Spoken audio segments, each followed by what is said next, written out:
گفتم یه رو میذارم و میرم خودت میدونی، گفتی این کارو بکن اگه جرأت میکنی. گفتم خستم این شهر آدماش گفتی ولی قول داده بودی پیشم میمونی. گفتم هنوزم مرد و قولش گفتی پس چی؟ گفتم رو با هم میدویم و میری میشیم الان دور از همه. فقط عجله کن داره میره زود در ربه نمیخوام بمونم بشم اینجا مسکه برا همین سختمه. این آدم ها اصلا منو نمیفهمن دوست دارن مغزمه. پشت زنگ زده دیگه بستمه بودم لای هرچی نبود و کم بود نمیخوام خیز شه دیگه. گوشه چشم زد همه چاله بودم برا خودم که توی سرم تکساشو برای شهر خوند.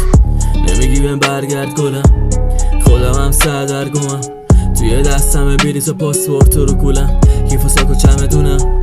نمیگی بهم برگرد گلم خودم هم هنگ تر شدم دستای تو همه سرتر شدن الان همه بدنه همه بدتر خودم.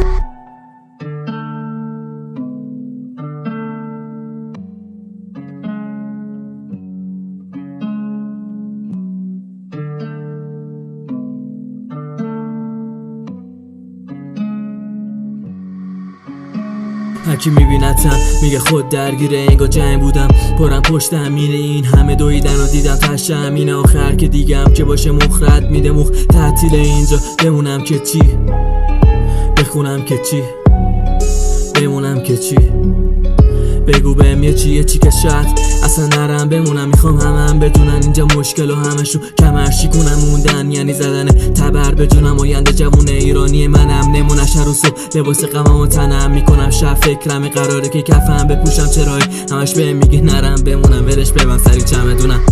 نمیگی بهم برگرد گلم خودم هم سردرگمم توی دستم بریز و پاسپورت رو کولم کیف و ساک و چمدونم.